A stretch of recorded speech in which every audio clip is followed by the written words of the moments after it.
Guys, I have a Xerox printer B225. It's one of the wonderful printers, to be honest, but one of the most annoying ones I encountered.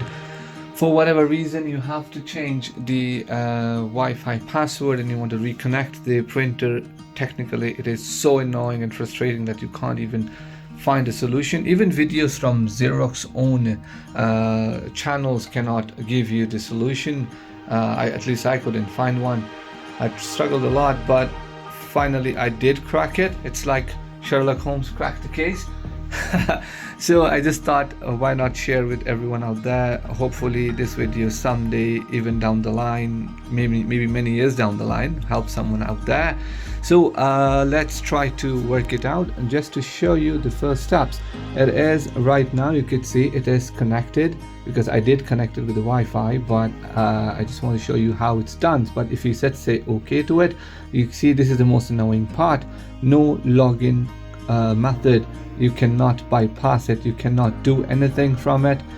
It is just locked there. Second thing, this is network info. If you said okay, now you could see Wi-Fi, but if you ever change the password and you come back here, you cannot find this back here. So this is the only, when you find it when it's already connected.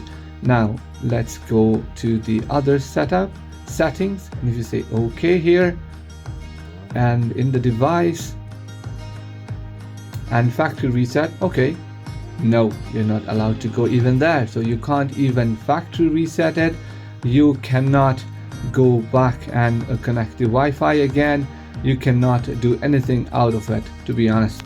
So the only solution that is possible, this is your lifesaver, the LAN cable. So go at the back of the printer and get this connected in the one of the port here and at the back of your modem and Wi-Fi hub, and once it's done, it works like a charm.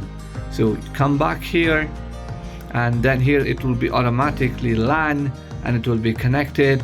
You can easily connect it with the Xerox app in a couple of seconds, to be honest, even through the desktop version as well. But the question remains, how did it connect back to the Wi-Fi? Well, to connect back to the Wi-Fi, once it is connected to the LAN over here, then you come back to this screen and then you go back to network info, press OK. Here will be the option of Wi-Fi. Once you click the Wi-Fi, that is where it is going to give you the option to search, connect, enter the password. I hope this video is really helpful. I hope no one struggles, which I struggle. Thank you guys. Have a wonderful day.